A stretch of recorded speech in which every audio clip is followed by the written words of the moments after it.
každom prípade poďme na niečo pozitívnejšie, priatelia, lebo títo toxickí ľudia by ma zničili. Fightcast 23 s Robkom Pukačom sme zanalizovali zápas Lajoška Kleina, celé UFC, takisto Tomáš Meliš, Conor mu gratuloval k výhre, paráda, super vec a samozrejme nejaké bokovky zo svetu Fight Live a takže keď niečo také zaujíma, Fightcast 23.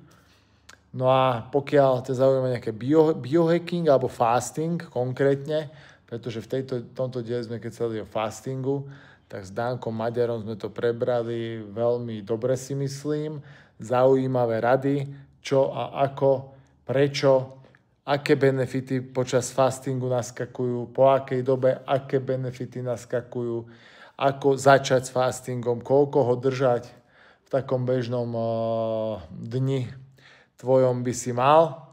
A keď niečo také zaujíma, utekaj si to pozrieť.